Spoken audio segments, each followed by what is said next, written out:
Today we will discuss about the chapter Heron's formula. So in this chapter we have to find the area of 2D figures, means two-dimensional figures. Now let us consider the very first 2D shape, that is triangle.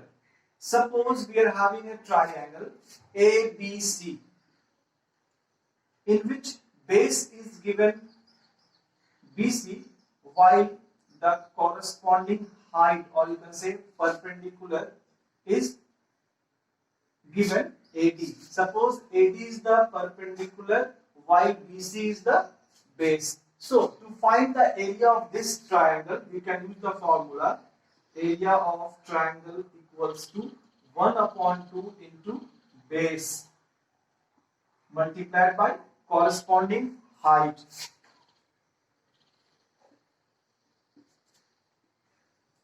This formula we will use to find the area of triangle if base and corresponding height both are given. But suppose if we are having a scalene triangle ABC in which the measurement of all the three sides are given. Suppose the measurement of side AB is given A, side BC is given B, measurement of side AC is given C. If the measurement of all the three sides are given, then in that case we have to use the Heron's formula. So let us see how to find the area of such kind of triangle. First of all, we have to find the semi-perimeter, means S.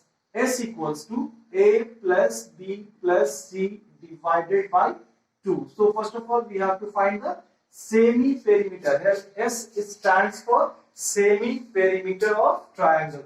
How to find the semi-perimeter of triangles? By adding all the three sides and divide it by 2. Now after that we can write here area of triangle. Area of triangle will be equals to under root S, then S minus A, next S minus B, and then S minus C. Once again I am repeating here. If suppose we are having a scalene triangle in which the measurement of the first side is given A, while the measurement of second side is given B, while the measurement of third side is given C, then to find the area of this triangle we have to use the Heron's formula. First of all, we have to find the semi-perimeter, means S. S is equals to A plus B plus C divided by 2. Then we have to find the area of triangle. S into S minus A. Here the value of S we have to write whatever we have calculated here. Same value we have to put here. Same value S here also. Here also we have to put. Then value of A, value of B, value of C we have to put. After solving this one, then we can get the answer. Beside that, if suppose we are having isosceles triangle. Isosceles triangle means the triangle in which the measurement of any two sides are equal. Suppose ABC is an isosceles triangle. In this triangle, the measurement of AB and AC both are equal. Suppose the measurement of AB is A and the measurement of AC is also A. Both are the equal sides of a triangle. While suppose the measurement of BC is given B. So let us see how to find the area of this triangle. We can find the area of this triangle by using the Heron's formula, which I have explained right now. Or we can use another formula also. Let us see how to find the area of isosceles triangle. 1 upon 2 we have to write, then B, base, the value of B, means base here we have to write, then under root A square minus B square upon 4. By using this formula also we can find the area of isosceles triangle. And first formula I explained, Heron's formula. By using Heron's formula also we can find the area of isosceles triangle. So we can use either formula, either Heron's formula or this formula to find the area of isosceles triangle. Now let us consider an equilateral triangle.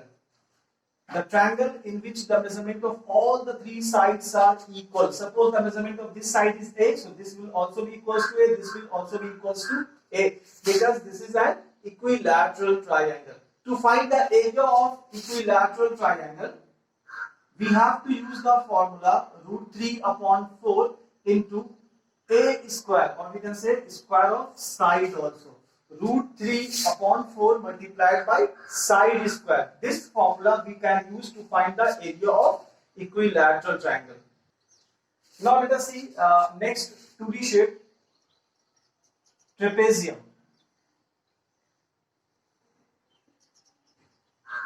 Suppose ABCD is a trapezium in which AB is parallel to DC.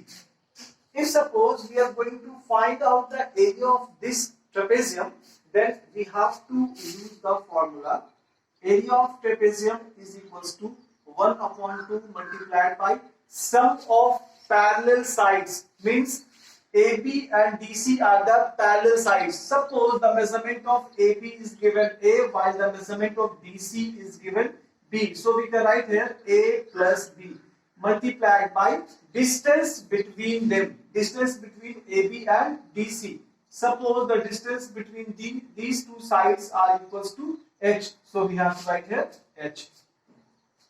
Once again I am repeating the formula. To find the area of trapezium, we have to use the formula 1 upon 2 multiplied by A plus B, means sum of parallel sides, multiplied by H, means distance between them, distance between the parallel sides.